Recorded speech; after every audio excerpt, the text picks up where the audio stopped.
بالله من الشيطان الرجيم. بسم الله الرحمن الرحيم. الحمد لله رب العالمين، والصلاة والسلام على سيد الأنبياء والمرسلين، حبيب إله العالمين أبي القاسم محمد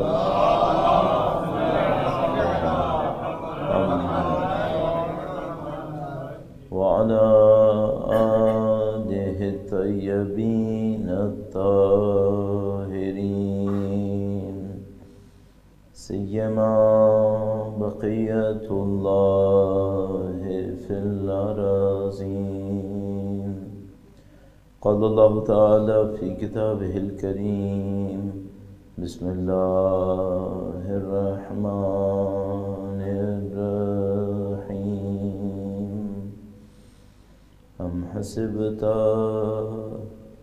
أن أصحاب الكهف والرقيم كانوا من آياتنا عجبا. درود بھیجے گا محمد وآل محمد.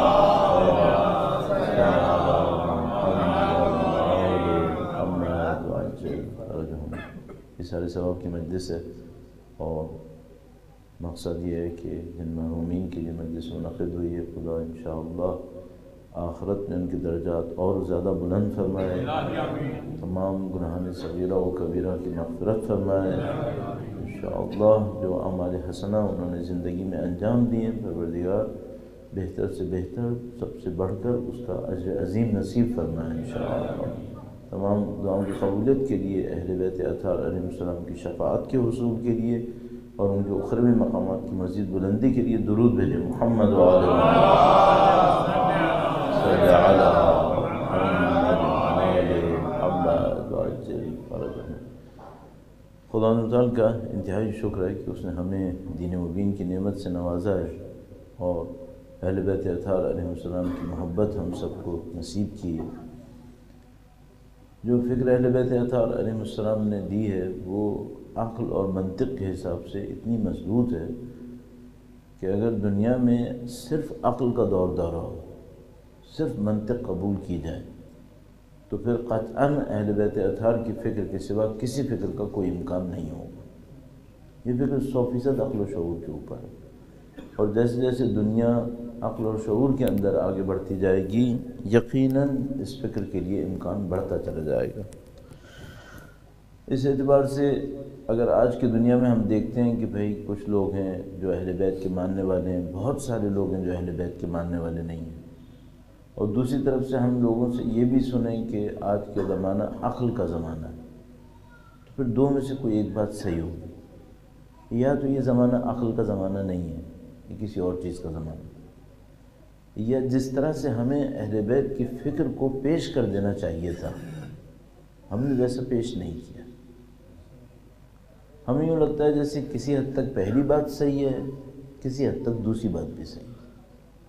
ایک حد تک تو یہ بات صحیح ہے کہ زمانہ صرف عقل کا زمانہ نہیں ہے، بالآخر باطل بھی بیچ میں ہے، اس کے اپنے حربے ہیں. دنیا میں جو سیاستیں چل رہی ہیں، کیا یہ صرف عقل سے چل رہی ہیں؟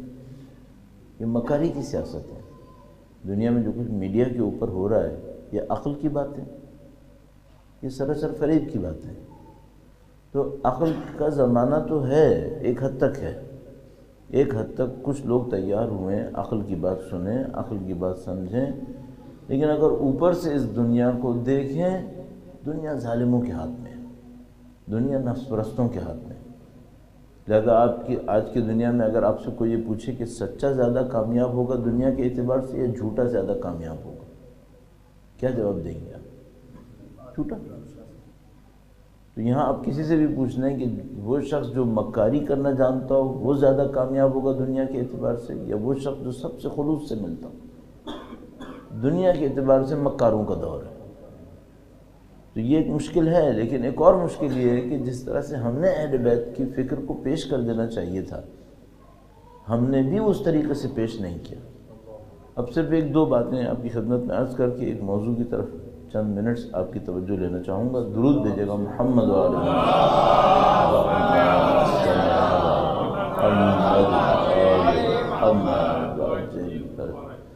سادہ سے ایک معاملہ ہے، وہ یہ کہ اہل بیت نے ہمیں ہمیشہ عدل کی دعوت دی ہے، انصاف کی دعوت دی ہے۔ ایک روایت کے اندر ارشاد فرمایا کہ اگر تین میں سے کوئی ایک خصلت انسان کے اندر ہو تو قطعاً خدا اس کو جنت میں لے کے جائے گا۔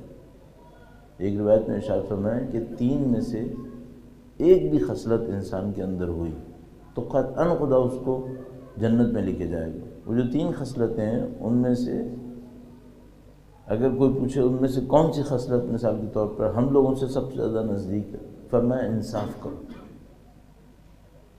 اب ظاہر یہ کام بہت مشکل کام ہے۔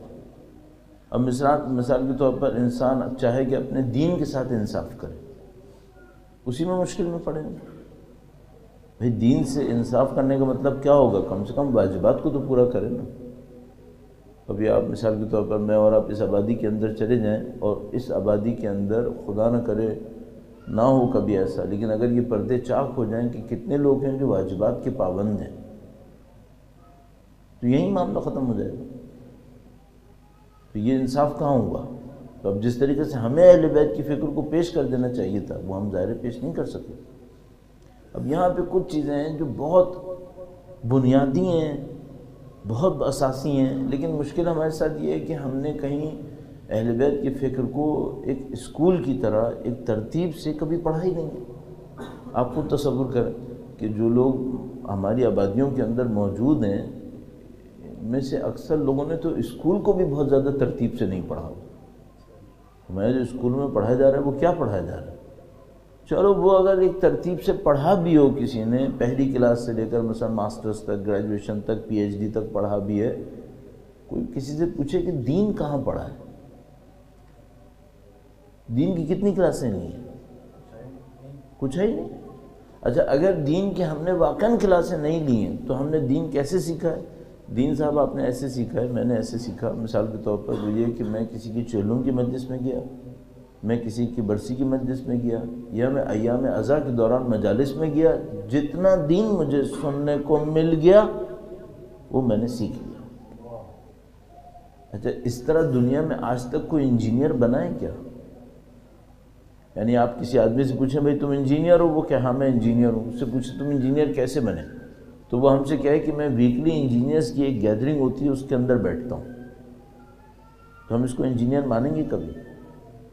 کبھی بھی نہیں مانیں گے۔ کہیں گے نہیں بھئی تمہارا تو کوئی حساب کتاب ہی نہیں ہے، تم ویکلی گیدرنگ میں بیٹھتے تھے، کسی دن تم سنتے تھے، کسی دن تم نہیں سنتے تھے، کسی دن آتے تھے، کسی دن دیر سے آتے تھے، کسی دن جلدی آ جایا کرتے تھے، کسی دن بولنے والا تمہیں پسند آیا، کسی دن بولنے والا تمہیں پسند نہیں آیا۔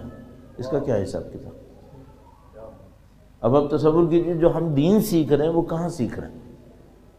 ہمارے تو کوئی رسم و ترتیب ہے ہی نہیں نا۔ اس معاملے میں بعض لوگ جو پاکستان سے باہر رہ رہے ہیں اس ایک شاید معاملے میں ہمارے بچوں سے زیادہ بہتر ہو جائیں گے، کیونکہ وہ اپنے بچوں کو ریگولر کورس میں بھیجتے ہیں۔ جو ہم لوگ یہاں پہ رہنے والے ہیں ہم لوگ یہ سمجھ رہے ہیں کہ ہمارا دین محفوظ ہے، لہذا ہم لوگ خود بھی محروم رہ گئے اس بات سے، اور ہم نے بچوں کو بھی اس بات سے محروم کر دیا کہ ہم نے ریگولر کورسز میں بھیجا ہی نہیں۔ اب اس کے نتیجے میں کیا ہوا ہے؟ اس کے نتیجے میں بہت بڑی بنیادی مشکلات وہاں پر بھی ہیں یہاں پر بھی ہیں۔ اب ایک مشکل آپ کی خدمت میں عرض کروں گا، درود بھیجے گا محمد و آل محمد صلی اللہ محمد۔ اب دیکھیے جو ایصال ثواب کی مجالس ہوتی ہیں یہ کچھ فرضیوں کے اوپر مبتنی ہوتی ہیں۔ مثلا یہ جو میں اور آپ بیٹھے ہیں ایصال ثواب کی مجلس کے لیے، چاہے یہ برسی ہو، چاہے چیلوں ہو، چاہے کسی بھی قسم کی مجلس ہو، ہفتوں میں کیوں نہ ہو، فرضیہ کیا ہے؟ فرضیہ یہ ہے کہ جو دنیا سے گیا ہے اس کے اعمال کا دروازہ خود اس کے ہاتھوں بند ہو گیا۔ وہ خود اب کوئی اعمال انجام نہیں دے سکتا۔ تو خدا متعال نے اس کی سہولت کے لیے ایک ذریعہ رکھا ہے کہ اگر دنیا میں رہنے والے اس کے نام پر کچھ اعمال انجام دیں تو خدا اس کا ثواب اس مرحوم مرحومہ کو پہنچا دے گا۔ یہ حکمت ہے ہمارے یہاں بیٹھنے کی۔ اب ہم نے اس سلسلے میں کیا سوچا؟ ہم نے یہ سوچا کہ جو بھی دنیا سے گیا ہے اس تک اگر ہم چاہتے ہیں کہ ثواب پہنچے تو کون سا عمل ذکر سید الشہداء سے بڑھ کر ہوگا؟ ہم نے یہ سوچا، صحیح سوچا۔ ہم نے سوچا کہ کون سا عمل دین سیکھنے اور سکھانے سے بڑھ کر ہوگا۔ اس خاطر مجلس منعقد کی جاتی ہے کہ بھئی اس میں کوئی دین سکھائے گا، کچھ لوگ دین سیکھیں گے، ذکر سید الشہداء ہوگا، اہل بیت کا نام لیا جائے گا، ان کی تعلیمات ذکر ہوں گی۔ بہت بڑا عبادت کا کام ہے۔ کتنا بڑا عبادت کا کام ہے؟ اتنا بڑا عبادت کا کام ہے کہ شیخ عباس قمی نے شب قدر کے اعمال میں علم حاصل کرنے کو سب سے فضیلت کا عمل قرار دیا۔ شب قدر کے اعمال میں، شب قدر ہم لوگ کے لیے دعا کی رات ہے، عبادتوں کی رات ہے۔ شیخ عباس قمی نے مفاتیح الجنان میں لکھا شب قدر کا سب سے اہم عمل علم حاصل کرنا۔ تو ہم نے اس عنوان سے سوچا کہ بھئی وہ جو آخرت میں ہے اس کے اعمال میں اضافے کے لیے، مقامات کی بلندی کے لیے ہم مجلس منعقد کریں گے، اس میں دین کا ذکر ہوگا، اہل بیت کے علم کا ذکر ہوگا۔ اچھا ظاہر ہے کہ یہ ایزیومڈ ہے کہ ایک آخرت ہے۔ اب یہاں پہ ایک سوال ہے، یہ جو کچھ آخرت ہے اس کے بارے میں ہمارا شعور کیا ہے؟ اچھا اس میں مشکل کیوں پیش آ رہی ہے؟ مشکل اس لیے پیش آ رہی ہے کہ آخرت کا ہم نے جو ابتدا سوچا ہے، آخرت کے دور کی ابتدا کہاں سے ہے؟ تو ہم نے آخرت کے دور کی ابتدا کم از کم ہمارے برصغیر کے معاشرے میں قیامت سے سوچی ہے۔ قیامت سے آخرت شروع ہوگی، ہم نے یوں سوچا اپنے ذہن میں، جبکہ جو تعلیمات ہمارے پاس موجود ہیں اس میں آخرت کی ابتدا مرنے سے تھوڑی دیر پہلے سے۔ دیکھیے آپ زیارتوں کے اندر ایک جملہ ارشاد فرماتے ہیں اللہم ارزقنا شفاعت الحسین یوم الورود، اللہم ارزقنا شفاعت الحسین یوم الورود۔ اچھا یہاں پہ یوم القیامہ کیوں نہیں کہا؟ یوم ورود کیوں کہا؟ خدا ہمیں ان کی شفاعت نصیب فرما اس دن جب ہم وارد ہوں۔ یہ کون سا دن ہے؟ اس کو یوم قیامہ کیوں نہیں کہا؟ یوم حشر کیوں نہیں کہا؟ اچھا اگر کہیں ورود کا مطلب جنت میں داخل ہونا ہے تو جنت میں داخل ہونے کے بعد تو شفاعت ہی نہیں چاہیے، پھر تو شفاعت ہو گئی، اس کا مطلب ہے پہلے سے جنت میں داخل ہو چکے، تو یہ یوم الورود کون سا ہے؟ تو بیان کرتے ہیں، کہتے ہیں یوم الورود وہ لمحہ ہے جب میں اور آپ مر رہے ہوتے ہیں، آخرت میں داخل ہو رہے ہوتے ہیں۔ یہاں پہ ہمیں شفاعت چاہیے۔ اچھا اب ہم لوگوں کے ذہنوں نے قیامت سے پہلے کا سوچا نہیں، یہ گویا یہ اسٹیج ہمارے ذہن سے نکلا ہوا ہے۔ اچھا اگر یہ اسٹیج ہمارے ذہن میں اچھی طرح آتا تو ہم سب کو ایک بات پتہ ہے، وہ یہ کہ مرنے کے فوراً بعد جو چیز حاصل ہوگی وہ یہ مرحلہ ہے، نہ کہ قیامت۔ قیامت بہت دور ہے اس کے بعد، البتہ کچھ لوگوں کے لیے بہت نزدیک ہے، لیکن اکثر لوگوں کے لیے قیامت میں اور مرنے میں فاصلہ ہے۔ خود قیامت کے بعد کیا ہوگا اس کے اوپر کیا گفتگو عرض کریں، لیکن یہی کہ انسان مرے گا تو کیا ہوگا، یہ یوم الورود ہے۔ اس یوم الورود کے لیے شفاعت چاہیے ہمیں۔ اب اس یوم الورود میں کیا ہوگا، کس طریقے سے ہوگا، صرف ایک جھلک کے طور پر آپ کی خدمت میں کہ بھئی کچھ چیزیں ہیں جو ہم لوگوں کو شاید بہت پہلے سمجھ لینی چاہیے تھی۔ کہیں پہ ایسا ہوتا ہمارے مجالس کے ساتھ ساتھ کہ شاید کوئی لیکچرز ہوتے، کوئی ایسے کورس بن جاتے جو ہمیں ان باتوں کے بارے میں بتا دیتے کہ یہ ہے کیا۔ اور میں کیوں کہہ رہا ہوں کہ ایسا ہے، اگر یہ نہیں کیا ہم نے، ہمارے بچے اس طریقے سے معاملے کو نہیں نپٹا پائیں گے۔ اب ایک سوال میں آپ کی خدمت میں عرض کرتا ہوں، درود بھیجے گا محمد و آل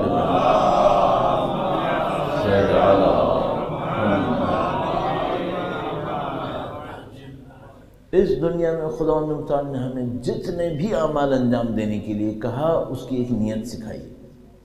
کوئی بھی عمل انجام دو ایک نیت ہے، وہ نیت کیا ہے؟ قربتاً الی اللہ، اللہ کا قرب حاصل کرو۔ اچھا ہم اس کو بہت دفعہ عرض کر چکے ہیں کہ یہ بھی لوگوں کے لیے بہت زیادہ کلیئر نہیں ہے کہ قربتاً الی اللہ کا مطلب کیا ہے، لیکن وہی جو اجمالی مطلب پتہ ہے، اللہ کے نزدیک جانا کس چیز میں ہے؟ یعنی اللہ کی صفتوں کے سے نزدیک ہونا۔ جسمانی طور پہ تو ہم نزدیک نہیں ہوں گے، نہ خدا جسم ہے نہ جسمانی طور پہ خدا سے کوئی نزدیک ہو سکتا ہے۔ خدا فاصلے طے کرنے سے قریب نہیں آ سکتا، نہ اوپر جا کے نہ نیچے جا کے، کیونکہ خدا نہ اوپر ہے نہ نیچے کہ آپ فاصلہ طے کریں گے تو نزدیک ہو جائیں گے۔ خدا جسم ہے ہی نہیں، خدا کیا ہے؟ تو ہم کہیں گے خدا تعالیٰ صفات کا ایک مجموعہ۔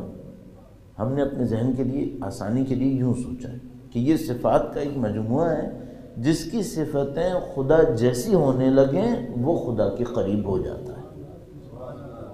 خدا صادق ہے، کوئی شخص بہت سچا ہونے لگے یہ خدا کے قریب ہو جاتا ہے۔ خدا کریم ہے، کسی شخص کے اندر کرامت بڑھ جائے، شرافت بڑھ جائے، یہ خدا کے نزدیک ہونے لگتا ہے۔ خدا عادل ہے، اگر کسی شخص کی زندگی میں ظلم ختم ہو جائے، اس کی زندگی میں عدل بڑھ جائے، وہ خدا کے نزدیک ہونے لگتا ہے۔ خدا رزاق ہے، وہ دینے والا ہے، کوئی اپنی زندگی میں دینے کی ٹھان لے تو وہ خدا رزاق کے نزدیک ہونا شروع ہو جاتا ہے۔ اس کو کہتے ہیں قربتاً الی اللہ۔ اچھا اب یہاں پہ ایک سوال ہے ساتھ سے، مرنے سے پہلے خدا نے ہم سے کہا جو کام کرو قرب کے لیے کرو، قرب بڑھاؤ یا کم کرو؟ بڑھاؤ۔ کتنا بڑھاؤ؟ بڑھائے جاؤ، خدا تو بے حد حساب لا انتہا ہے، بڑھاؤ اپنے قرب کو خدا سے نزدیک۔ اب یہاں پہ ایک سوال ہے، جب خدا ہمیں جنت میں بھیجے گا تو ہمارے قرب کو بڑھائے گا یا کم کرے گا؟ بڑھائے گا نا، قطعی بات ہے کہ بھئی جب دنیا کے اندر ہمیں ٹاسک دیا کہ قرب بڑھاؤ، تو جب ہمیں آخرت میں انعام دے گا تو قریب کرے گا یا دور کرے گا؟ قریب کرے گا۔ اچھا وہاں کیا جسمانی طور پہ قریب کرے گا؟ نہ جسم وہ خود ہے نہ ہم جسمانی، تو کس چیز میں قریب کرے گا؟ صفتوں میں قریب کرے گا، جیسے یہاں پہ صفتوں میں قریب کرے گا وہاں بھی صفتوں میں۔ اچھا اب یہاں پہ ایک سوال ہے، یہاں تو اس نے ہم سے کہا ہے کہ میں رزاق ہوں تم دینے والے بنو، اور جنت میں ہمیں کیا بنائے گا؟ عیاش لینے والا۔ اب آپ خود تصور کیجئے، آج تک اس کے سوا کچھ اور سوچا ہے ہم نے؟ نہیں۔ ہم نے جتنی جنت سوچی ہے وہ لینے والی سوچی ہے۔ اچھا جو خدا اس دنیا میں کہتا ہے رزاق بنو، آخرت میں جا کے کہے گا خود غرض بنو، جتنی عیاشیاں کرنی ہے کرتے رہو، کسی کی کچھ مت سوچو، یہ کہے گا ہم سے؟ تو ہم نے جنت کو لینے والا کیوں سوچا؟ اس کا مطلب ہے جنت میں بھی کوئی دینے کا بندوبست بھی ہوگا، پھر اس کا مطلب اب آپ تصور فرمائیں اس کے سوا کچھ اور ممکن ہے کیا یہ ہو سکتا ہے یہاں تو ہم سے کیا ہے کہ دوسروں کے لیے جان دے دو، دوسروں پہ قربان ہو جاؤ، دوسروں کو دیے چلے جاؤ، اور وہاں جا کر کیا کہے؟ وہاں کہ کسی کی کوئی پرواہ نہیں کرو، تم لوگ جنتی ہو گئے، اب تم سب خود غرض ہو جاؤ۔ کیا خدا یہ کرے گا ہمارے ساتھ؟ نہیں کرے گا۔ بھئی جس نے ہمیں یہاں پہ بڑھنے کا حکم دیا ہے وہاں گھٹنے کا حکم دے گا؟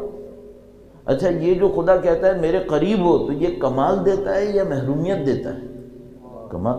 تو جنت میں محرومیت دے گا، وہاں تو اور کمال دے گا۔ تو یہاں جب دینے والا بناتا ہے تو وہاں صرف لینے والا بنائے گا یا دینے والا بنائے گا ہمیں؟ آج تک سوچا ہے کہ جنت بھی کوئی دینے کی جگہ ہے؟ نہیں۔ اب یہ بتائیے یہ ہمارا تصور جنت صحیح ہے؟ اچھا اب آپ اس کے اوپر اعتراض کر سکتے ہیں، کہتے ہیں کہ آپ ہم سے کہہ سکتے ہیں کہ بھئی یہ جو ہم نے تصور بنایا ہے یہ تو آپ ہی لوگوں کی وجہ سے بنایا ہے۔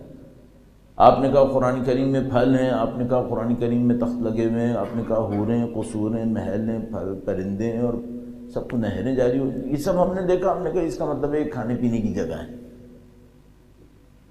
تو میں اپنے ذہن میں ایک بات سوچتا تھا کہ جو خدا ہمیں دنیا میں کہتا ہے کہ مادہ اور مادیات میں غرق مت ہو، اس میں تمہارے لیے صرف محرومیت ہے، وہ جنت میں اپنے کامیاب ترین، متقی ترین، پرہیزگار ترین افراد کو پھر وہی عیاشی میں مبتلا کرے گا یا کچھ اور ہے؟ تو ہمیں سمجھ میں آتا ہے کہ ہم نے جنت کو صحیح نہیں سمجھا ہے۔ اچھا اب یہاں پہ ایک مشکل ہے، ابھی کچھ عرصے پہلے پاکستان سے باہر تھا، میں ایک جگہ پہ میں نے یہ بات کی، تو مجلس کے بعد ایک صاحب میرے پاس آئے، کہیں گے مولانا ہم تو یہ سمجھ رہے تھے کہ دنیا میں امتحان دے دو معاملہ ختم ہو گیا، جنت میں تو امتحان نہیں ہے، آپ نے تو پھر ایک اور امتحان میں ڈال دیا۔ اب ان کی مشکل کیا ہے؟ ان کی مشکل یہ ہے کہ یہ سمجھ رہے ہیں لینے میں تو مزہ ہے، دینے میں کوئی مزہ ہے ہی نہیں، یہ سمجھ رہے ہیں، انہوں نے یہ سمجھا ہے۔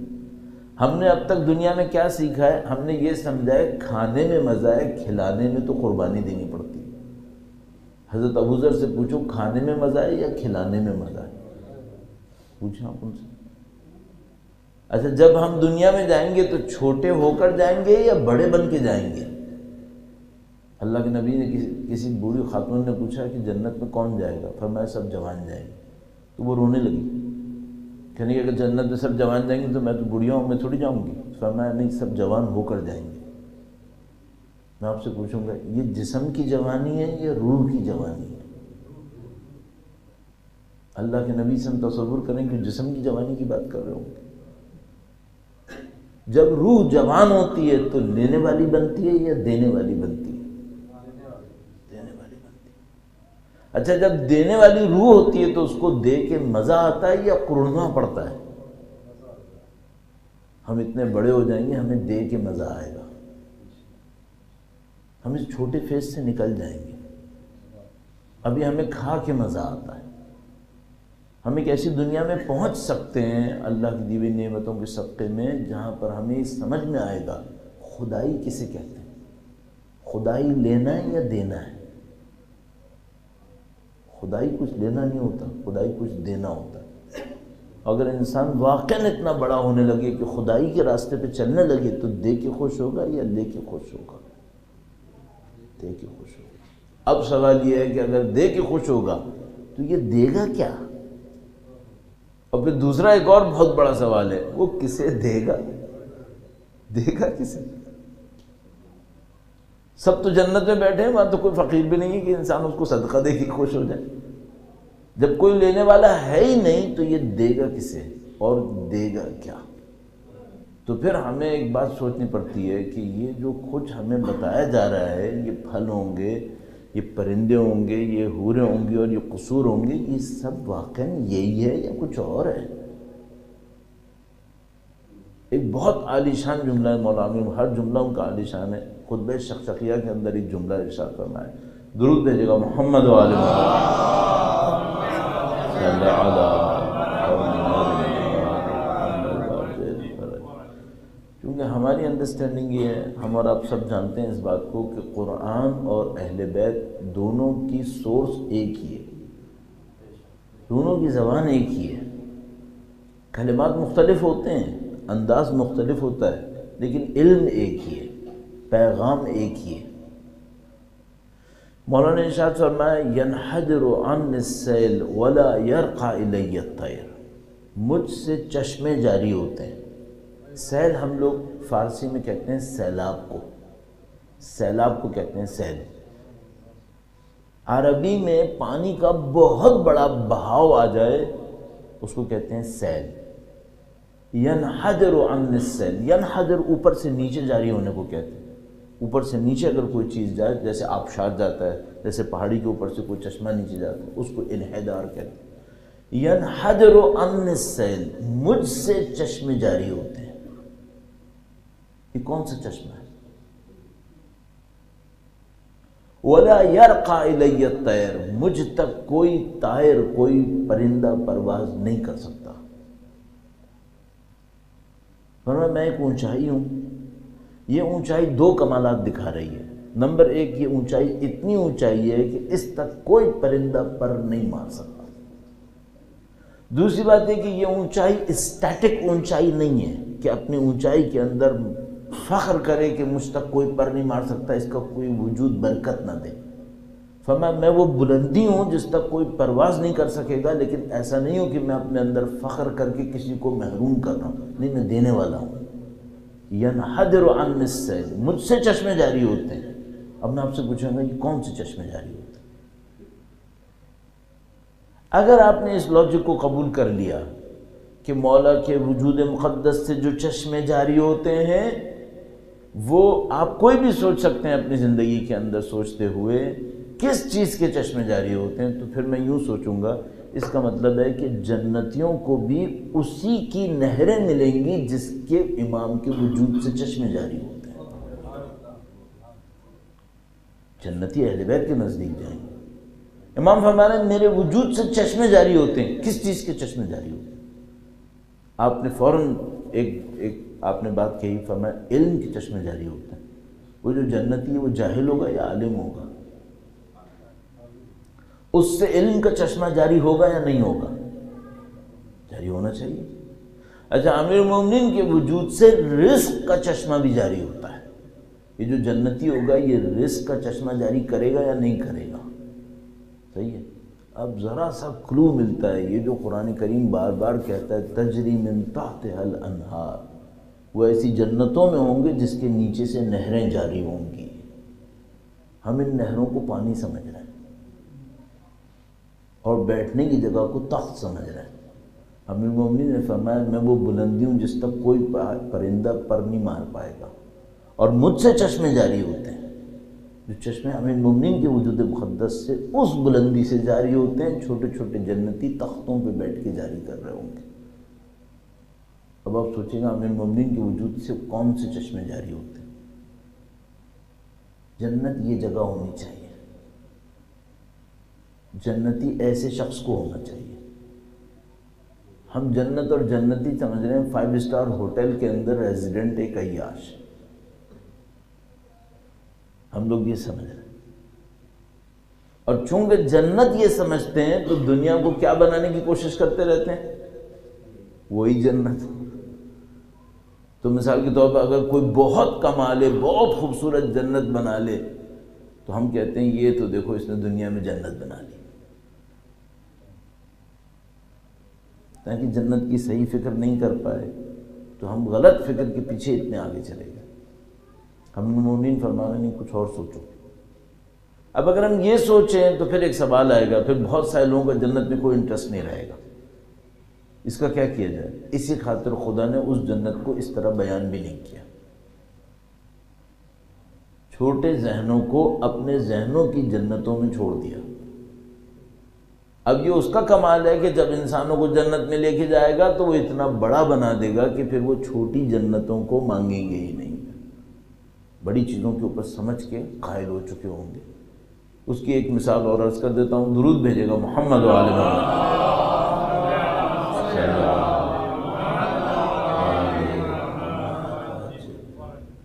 بھئی ہم لوگوں کی زندگی کے اندر اب کتنی ہی باتیں میں اور میں میرا جیسا آدمی کرتا رہے، صاف سی بات ہے، اگر کوئی دن ایسا ہو جس میں مجھے 5 لاکھ روپے کمانے کو ملیں اور کوئی دن ایسا ہو جس میں 5 لاکھ کمانے کو نہ ملیں، تو کون سا دن خوشی کا ہے؟ جس دن کمانے کو ملے۔ بھئی دیکھیں بہت سارے لوگوں کو تو وہی 30 دن محنت کرنے کے بعد جس دن تنخواہ لیتے ہیں وہ خوشی کا دن بن جاتا ہے، جبکہ اس کے لیے 30 دن محنت کی تھی بیچارے نے۔ لیکن چونکہ اس دن ہاتھ میں آتا ہے تو اس دن خوشی کا ہو جاتا ہے، جبکہ اس دن کوئی خاص بات نہیں ہوئی ہے۔ ہم انسان ایسے ہیں۔ اچھا، اب اگر کوئی انسان اپنی اس انسانیت کے اصل کو پا لے تو پھر ہم ایک اور عجیب چیز دیکھتے ہیں، وہ یہ کہ ہم لوگ ایسے ہیں کہ کوئی چیز مل جائے دنیا میں تو بہت خوش ہوتے ہیں، اس کو اپنے لیے عید کا دن سمجھنے لگتے ہیں، پتہ نہیں کیا کچھ کہنا شروع کر دیتے ہیں۔ کیا کچھ ایسے لوگ انسان ہیں کہ جو مرنے کے دن کو اپنی عید کا دن سمجھتے ہیں؟ ہم میں تو نہیں ہے، ہم میں تو نہیں ہے، لیکن ہم سب کو پتہ ہے کہ کچھ لوگ ایسے گزرے ہیں جنہوں نے اپنی شہادتوں کے دنوں کو اپنی عید کے دن کہا ہے، اس دن کے لیے آرزویں کی ہیں۔ یہ کون لوگ ہیں؟ یہ وہ لوگ ہیں جنہوں نے زندگی کے مفہوم کو سمجھ لیا، یقین کے ساتھ سمجھ گئے۔ اچھا، یہ اتنے یقین کے ساتھ کیوں سمجھ گئے؟ ہم نے اور ان میں کیا فرق ہے؟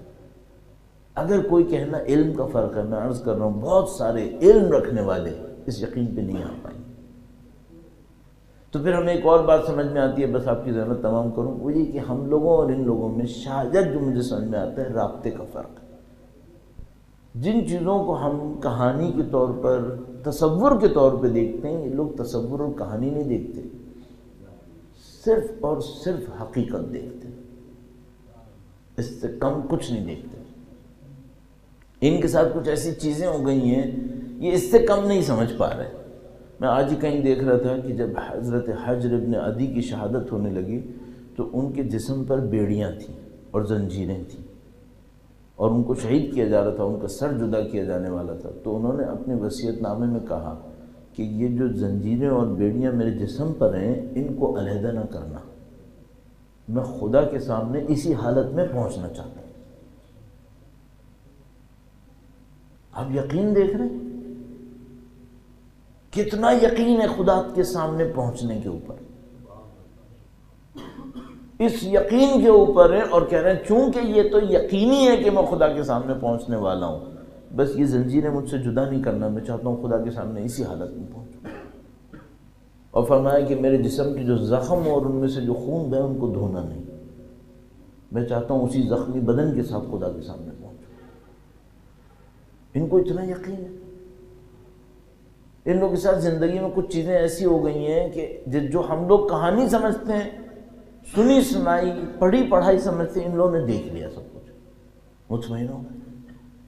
ابھی کچھ دن پہلے ایک واقعہ میں دیکھ رہا تھا، اب آپ شاید اس واقعے کو ایک عجیب طریقے سے دیکھ سکتے ہیں، چونکہ ظاہر ہے پھر اس میں خواب انوالو ہو رہا ہے، خواب کا معاملہ بڑا خراب ہو جاتا ہے بعض اوقات بہت چیزیں خراب ہوتی ہیں۔ تو مثلا بیان کرتے ہیں، ایک آدمی تھا ایران کے اندر، آیت اللہ قراتی نے اس کو بیان کیا ہے۔ آیت اللہ قراتی بہت 40 سال سے تو ٹی وی پہ درس دے رہے ہیں وہ، اور ایران میں بچہ ان کو جانتا ہے، متدین انسان ہے بہت۔ تو جناب علی وہ بتانے لگے، کہنے لگے کہ وہ ایک بندہ خدا تھا، جوان تھا، شادی کرنا چاہ رہا تھا، لیکن شادی بہت مشکل تھی، اور جہاں کہیں جاتا تھا مثلا کوئی کہتا تھا تمہارے پیسہ کم ہے، کوئی یہ کہتا تھا، کوئی وہ کہتا تھا، کہنے لگا ایک جگہ اس کا بڑا دل آیا کہ یہاں پہ میری شادی ہو جائے تو بہت ہی اچھا ہو جائے گا۔ تو کہنے لگا وہاں پہ گیا، اور جب اس نے سامنے رکھا تو اس کی لڑکی کے باپ نے کہا میں اپنی لڑکی سے پوچھتا ہوں۔ اس نے لڑکی نے پوچھا یہ کون ہے؟ بتایا کہ یہ اس کا باپ شہید ہو چکا ہے، یہ شہید کا بیٹا ہے۔ تو اس نے کہا کہ نہیں، میں ایسے بندے سے شادی نہیں کرنا چاہتی جس کا باپ زندہ نہ ہو، میں چاہتی ہوں کہ سسر کی محبت بھی مجھے ملے، میں ایسے گھر میں جانا چاہتی ہوں جہاں سسر ہو، اس کا باپ مر گیا، میں اس کے ساتھ شادی نہیں کر سکتی۔ اس نے منع کر دیا۔ اس نے بھی آگے بتا دیا کہ میری بیٹی کہہ رہی ہے کہ بندہ صحیح ہے لیکن اس کا باپ مر گیا ہے تو میں اس سے شادی نہیں کر رہی۔ تو کہنے لگا یہ بندہ خدا گھر واپس آیا، اس کے باپ کی شہید ہوا تھا جنگ کے زمانے میں، تو اس کی تصویر لگی ہوئی تھی، تو اس نے تصویر ہاتھ میں لے کے اپنے باپ سے کہا کہ تم شہید کیوں ہوئے تھے؟ تو شہید کر کے میرے لیے مشکل کر دی، دیکھو مجھ سے کوئی رشتہ نہیں کر رہا، سب کہتے ہیں یتیم کا بیٹا، یتیم کا بیٹا، یتیم ہم نہیں کرتے شادی۔ کہنے لگے تم شہید کیوں ہوئے تھے؟ زندہ رہتے کم سے کم میری شادی تو ہو جاتی۔ اپنے باپ سے اس نے گلہ کیا۔ تو کہنے لگا کہ میں جب یہ سب بول رہا تھا تو میں سو گیا۔ تو کہنے لگا جب میں سو گیا تو میرے باپ نظر آیا مجھے، اور میرے باپ نے آ کر کہا کہ بیٹا کیا میں اپنی خوشیوں کے لیے گیا تھا شہید ہونے کے لیے؟ کیا میں عیاشی کرنے گیا تھا شہید ہونے کے لیے؟ تو اس نے کہا کہ بیٹا میں تو دین کے نام پہ گیا تھا شہید ہونے کے لیے۔ پھر اس نے کہنے لگا میں نے خواب میں دیکھا کہ ابھی جیسے اس کا باپ بات کر رہا ہے تو پیچھے سے آیت اللہ خمینی آ گئے، اور ان کے ساتھ بہت سارے شہداء، سب ساتھ ساتھ آ گئے۔ اب کہنے لگا میں نے دیکھا کہ سب شہید بیٹھے ہوئے ہیں، اور جناب امام جیسے ہی آیت اللہ خمینی آئے سارے شہید کھڑے ہو گئے، سارے شہداء کھڑے ہو گئے، اور اس کا باپ بھی کھڑا ہو گیا۔ تو جب وہ اندر آئے تو انہوں نے سب کو کہا بیٹھ جاؤ۔ اس کے بعد اس سے آ کر کہا کہ تم اپنے باپ کو کیوں ڈانٹ رہے ہو؟ تمہارا باپ میرے فتوے پہ گیا تھا شہید ہونے کے لیے، تم مجھے ڈانٹو؟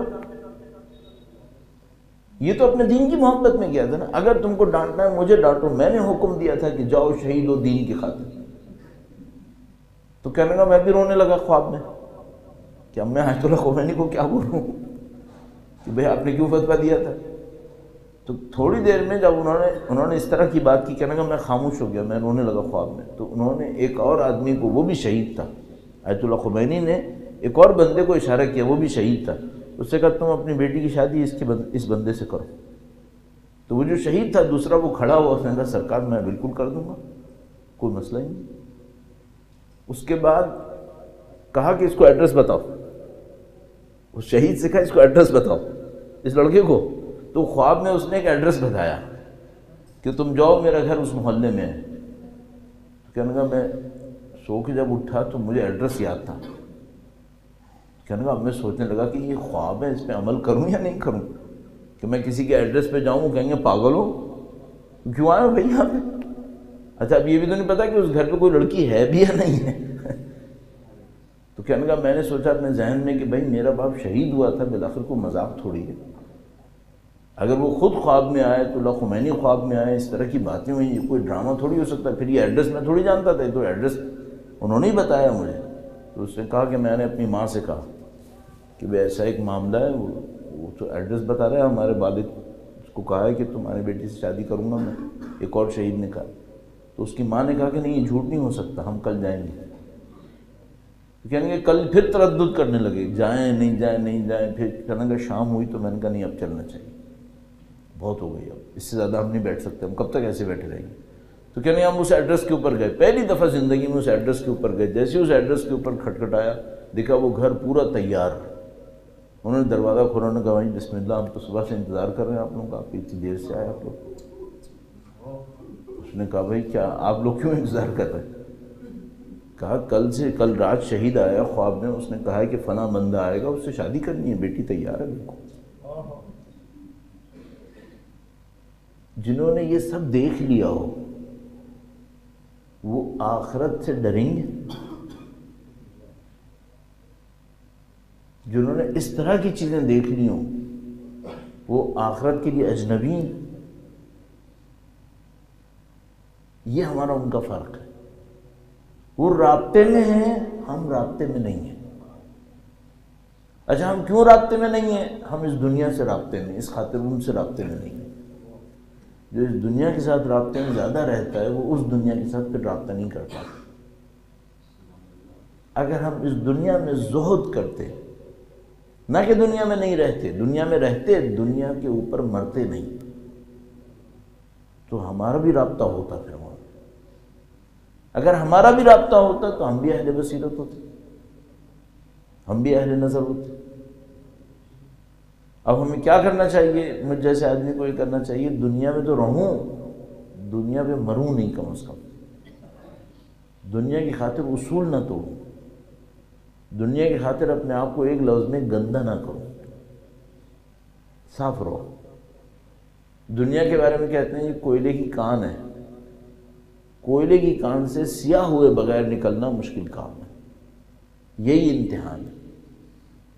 ہم اس امتحان کے اندر ہیں، ہمیں اس کان میں بیٹھنا بھی ہے، یہاں سے گزرنا بھی ہے، لیکن اپنے آپ کو آلودہ نہیں کرنا ہے۔ یہ ہماری زندگی ہے ساری۔ تو اس کے لیے کیا کرنا چاہیے؟ اصول بنائیں اپنی زندگی کے اندر، اصولوں پہ سمجھوتے نہ کریں، آخرت کو بچا لیں اصولوں کے ذریعے سے۔ مثلا کیا اصول بنائیں؟ چھوٹے چھوٹے اصول بنائیں۔ مثلا اصول بنائیں میں نے جھوٹ نہیں بولنا، سادہ سا، کسی صورت میں نہیں جھوٹ بولنا۔ اصول بنائیں میں کسی کے ساتھ کبھی بھی مثال کے طور پر مکاری نہیں کروں گا، چاہے فائدہ ہو چاہے نقصان ہونے دیں۔ اچھا اب اگر ہم رابطے میں ہوں گے تو یہ کام ہمارے لیے بہت آسان ہوگا۔ اگر کوئی خدا پہ واقعاً یقین رکھتا ہو تو دنیا کا نقصان اسے تنگ کرے گا، اسے نہیں ہوتا ہے ایسا۔ بس یہ مشکل ہے۔ میرا اپنا ایک خیال ہے جو مجھے ابھی تک سمجھ میں آیا ہے اپنی زندگی کو گزارتے ہوئے، وہ یہ کہ جتنا زیادہ ہمارا دل سے ان حقائق کے ساتھ رابطہ بڑھتا رہے گا، نہ کہ صرف نماز پڑھتے ہیں، نمازیں ہم 100 رکعت ڈیلی پڑھ لیں، کوئی بہت زیادہ فرق نہیں پڑے گا اگر دل جڑے ہوئے نہیں ہوں گے۔ بہت ساری زیارتیں، بہت ساری دعائیں ہم لوگ رٹی بھی پڑھتے ہیں، ان میں طلب نہیں ہوتی۔ اگر ہم واقعاً دل سے ان سے رابطے میں رہیں۔ ایک بندہ خدا جمعے کی نماز کے بعد میرے پاس آیا، اس نے واقعاً بہت اچھا کام کیا۔ اس نے آ کر مجھ سے کہا جو آپ اتنا کہتے ہیں دل سے مانگو دل سے مانگو، یہ دل سے مانگتے کیسے ہیں؟ اس کا مطلب کیا ہے؟ واقعاً ایک مسئلہ ہے، بہت ساری چیزیں ہم الفاظ سنتے ہیں ہمیں پتہ نہیں ہوتا اس کا مطلب کیا ہے۔ تو مثلا مجھے یہ سمجھ میں آتا ہے، میں سوچتا ہوں کہ مثلا دل سے مانگنے کا مطلب یہ ہے کہ جیسے آپ بیٹھے ہیں سامنے میں آپ سے بات کروں تو میں ایک انسان سے، جیتے جاگتے انسان سے بات کر رہا ہوں جس کے اندر کچھ طاقت ہے، کچھ کمزوری ہے، سب کچھ ہے۔ جب میں خدا سے بات کرتا ہوں تو ایسے ہی ہوتا ہے؟ نہیں، ہم غائب سے بات کر رہے ہوتے ہیں، اس کو حاضر نہیں سمجھ رہے ہوتے۔ اصل جب ہم وقت کے امام سے گفتگو کرتے ہیں تو زندہ جیتا جاگتا سمجھ کے کرتے ہیں۔ اگر ہم زندہ جیتا جاگتا سمجھ کے کریں تو ہم زیارتیں پڑھتے وقت کسی اور طرح کھڑے ہوتے ہیں۔ ہم میں سے بہت سارے دوستوں کا زیارت پڑھتے وقت کھڑے ہونے کا انداز یہ بتاتا ہے یہ کوئی گفتگو نہیں کر رہے، یہ رٹی رٹائی جملے کہہ رہے ہیں، سنی سنائی باتیں کر رہے ہیں، زیارت نہیں پڑھتے۔ یہ ہم لوگوں کا ان کا فرق ہے۔ بس جتنا ہمارا وہ دل جڑتا چلا جائے گا، جتنا ہم اس رابطے کے اوپر محنت کرتے چلے جائیں گے، ہماری روح تبدیل ہوتی چلی جائے گی، ہمارے اندر نکھار آتا چلا جائے گا۔ تو اس کے لیے کیا کریں؟ جو سمجھ میں آتا ہے وہ اب جیسے اس بات کو بالکل آخر تک لاتے ہوئے وہ یہ کہ کچھ وقت ایسا ہونا چاہیے جیسے انسان اکیلا ہوتا ہے صرف خدا کے ساتھ ہوتا ہے۔ کچھ وقت ہر روز زندگی میں ایسا چاہیے، صرف خدا کے ساتھ اور خدا کو حاضر سمجھ کے، جو ہم لوگ جملہ بہت زیادہ کہتے ہیں حلف ناموں کے اندر ہوتا ہے، خدا کو حاضر و ناظر جان کر کہہ رہا ہوں۔ میرا اپنا یہ خیال ہے یہ بہت بڑی فضیلت ہے جو کچھ ہی لوگوں کو ملتی ہے کہ وہ خدا کو حاضر و ناظر جانتے ہیں، ورنہ زیادہ تر لوگ خدا کو غائب نعوذ باللہ کچھ اور سمجھتے ہیں۔ بہت کم انسان ہیں جو خدا کو حاضر اور ناظر جانتے ہیں۔ ہم بس اسی کو جاننے کی کوشش کرتے ہیں۔ اگر ہم جانیں گے تو کیا ہوگا؟ بہت ساری مشکلات ہماری حل ہو جائیں گی، بات بات پہ نہیں گھبرائیں گے، خدا کی طاقت پہ، خدا کی قدرت کے اوپر بھروسہ کریں گے۔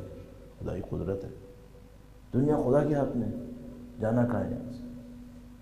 انشاءاللہ ہمیں یوں سمجھ میں آتا ہے جیسے یہ دنیا بہت تیزی سے حتیٰ اپنے سائنسی حقائق کے ذریعے سے دین کو سمجھے گی۔ بہت ساری چیزیں ایسی ہو رہی ہیں جس سے لگ رہا ہے کہ یہ دنیا سائنسی حقائق سے بھی دین کو سمجھے گی۔ بھائی سے تو سمجھیں گے ہی انشاءاللہ، بس صرف مشکل یہ رہ جائے گی کہ جو لوگ سمجھ جائیں گے وہ واقعاً کنیکٹ ہو جائیں گے، اور خدا نہ کرے نعوذ باللہ اگر غفلت میں ہی زندگی گزر گئی تو پھر ہم اچھی جگہ نہیں پہنچ پائیں گے۔ پروردگار نے ہم لوگوں کے اوپر ایک لطف کیا ہے اہل بیت اطہار کے ذریعے سے، ہمیں یہ موقع نصیب کر دی۔ انہوں نے ہمیں ایسی تعلیمات دے دی جس میں زندگی کے ہر پہلو میں کہیں نہ کہیں ان کا ذکر آ جائے۔ تو اگر کوئی اس کو رسم کہے تو رسم اچھی ہے، چہلم پہ ہی مجلس کرو، برسی پہ مجلس کرو، یہ رسم ہے۔ اگر کوئی کہے رسم ہے تو وہ رسم بھی اچھی ہے، رسم بھی اچھی ہے، کم سے کم ان کا ذکر تو ہو جائے، ان کا دین کا ذکر ہو۔ اور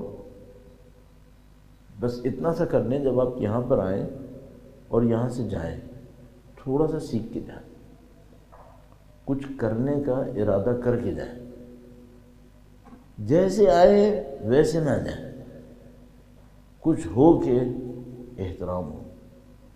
الحمدللہ رب العالمین، خدا مختار نے سید الشہداء کے ذکر میں بڑی برکتیں رکھی۔ اگر صرف اتنا کر لیں کہ اس بات کو احساس کرنا شروع کر دیں، ہم لوگ الحمدللہ دعائیں بہت اچھی کر رہے ہیں، اللہم ارزقنا شفاعت الحسین یوم الورود، یا اللہم ارزقنا فی الدنیا زیارت الحسین وفی الآخرت شفاعت الحسین۔ ایلیجبل بننا پڑے گا، اس کی قابلیت ایجاد کرنی پڑے گی۔ سید الشہداء کا جن لوگوں نے ساتھ دیا تھا انہوں نے ظاہر قربانیاں دی۔ یہ کہ ہم لوگ دیکھتے ہیں کہ جو سید الشہداء کے ساتھ کربلا میں تھے وہ اتنے زیادہ مطمئن تھے، آپ نے اور میں نے اپنی پوری زندگی میں کسی جھوٹے راوی سے بھی یہ نہیں سنا ہوگا کہ کسی نے عاشور کے دن امام حسین سے شکوہ کیا ہوتا، جھوٹے راوی نے بھی نہیں کہا۔ جتنے بھی الزام لگانے والے ہیں پتہ نہیں کتنے الزام لگا دیتے اگر ایک جھوٹی روایت بھی ہوتی، کسی جھوٹے نے بھی نہیں کہا کہ جو سید الشہداء کے ساتھ تھے انہوں نے امام حسین سے کوئی شکوہ کیا۔ سب مطمئن تھے، سب کے سب قانے مطمئن، نہ صرف قانے اور مطمئن تھے بلکہ خوش تھے، خوش تھے۔ کس بات کے اوپر خوش تھے؟ اس بات پہ خوش تھے کہ گردنیں کٹنے والی ہیں، اس بات پہ خوش تھے کہ ہم لوگوں کے جسم پامال ہونے والے، ہمارے جسموں کے اوپر چھریاں چلنے والی، اس پہ خوش تھے۔ آپ نے اور ہم نے یقیناً سنا ہوگا کس طریقے سے سید الشہداء کے وہ سیاہ فام غلام دشمن پہ حملہ کرتے تھے اور کہتے تھے اب آؤ حسین کے غلاموں کی جنگ دیکھو، لپک لپک کے موت کی آرزو کر رہے تھے۔ اور عاشور کے دن ظہر سے کچھ پہلے سید الشہداء کو یہ جملہ ارشاد فرمانا پڑا کہ اے مجاہدوں، موت کے لیے اتنی جلدی کیوں کر رہے ہو؟ تھوڑا رکو، تھوڑا رکو۔ یہ تو تھے وہ جن کو ہم امتی کہتے ہیں، جو امام حسین کی امت میں تھے، اور جو امام حسین کی اولاد میں تھے وہ کیسے تھے؟ ہم لوگوں کو شاید جس طرح بھی جنت کے بارے میں عرض ہوا کہ جنت کے بارے میں ہمیں کچھ اور سوچنا پڑے گا، ہمیں لگتا ہے جیسے مصائب کے بارے میں بھی ہمیں کسی اور طرح بھی دیکھنا پڑے گا۔ ہم لوگ بار بار یہ کہتے ہیں حضرت علی اکبر گئے اور سید الشہداء نے فرمایا کہ اے علی اکبر میں تمہیں نہیں بھیجتا، اور سید الشہداء تڑپ رہے تھے، یقیناً تڑپ رہے تھے، لیکن ذرا کوئی پوچھے علی اکبر کے دل پہ کیا گزر رہی تھی؟ کیوں اس عنوان سے کہہ رہا ہوں آپ خود تصور فرمائیے۔ صحیح ہے کہ بوڑھا باپ جب جوان کو بیچتا ہے تو اس کے دل پہ بہت سخت گزر رہا ہوتا ہے، لیکن ذرا اس بیٹے سے پوچھو جو اپنے بوڑھے باپ کو ان دشمنوں کے درمیان چھوڑ کے جا رہا ہے، اس کے دل پہ کیا گزر رہی ہو؟ علی اکبر ایک طرف سے دشمنوں سے لڑنے جاتے تھے، چاہتے تھے کہ شہید ہو جائیں چونکہ شہادت اعلیٰ من الاسد، دوسری طرف سے دیکھتے تھے کہ میں تو چلا جاؤں گا، میرے باپ کے ساتھ کیا ہونے والا ہے۔ سید الشہداء نے ارشاد فرمایا کہ بیٹا دشمن تک پہنچنے سے پہلے مجھے مڑ مڑ کے دیکھنا۔ یہ امام حسین کی خواہش تو تھی، یہ علی اکبر کی خواہش بھی ہوگی کہ آخری دفعہ اپنے باپ کو دیکھ لوں۔ اب مجھے نہیں معلوم جب علی اکبر زمین پر گرے تو انہوں نے باپ کو بلایا بھی یا نہیں بلایا،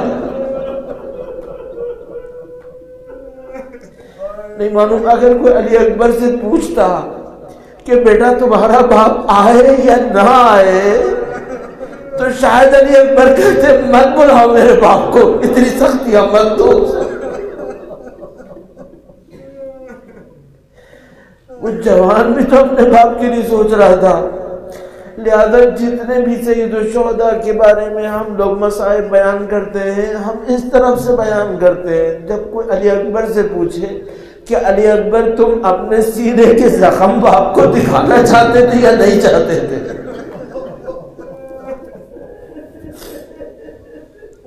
تو کچھ نہیں چاہتے ہوں گے۔ اب یہ کتنا بڑا مرحلہ تھا کہ علی اکبر زمین پر گرے اور سید الشہداء وہاں پہنچ گئے۔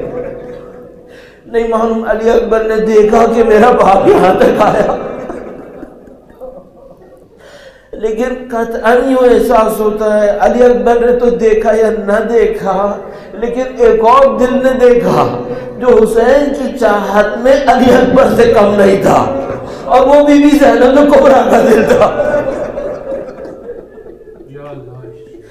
ابھی بھی سلام اللہ علیہ نے جب دیکھا کہ میرا بوڑھا بھائی اپنے جوان بیٹے کے لاشے پر آیا ہے تو امام حسین کے غم کو اتنا احساس کیا کہ گویا خیمے کے دروازے پر آ کر کھڑی ہو گئی اور فرمایا کہ بھیا میں آؤں علی اکبر کا لاشا اٹھانے۔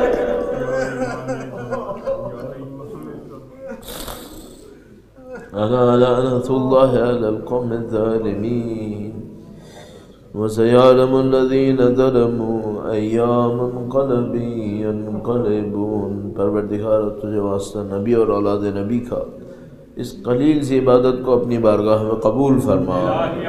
اے خدایا ان کے ذکر کے صدقے میں، ان کی قربانیوں کے صدقے میں ہمارے دلوں کو ان کی نورانیت سے منور فرما، دنیا اور آخرت میں اہل بیت کی ہمراہی نصیب فرما، خدایا اس پرآشوب دنیا میں رہتے ہوئے ان کے راستے پر چلنے کی سعادت نصیب فرما۔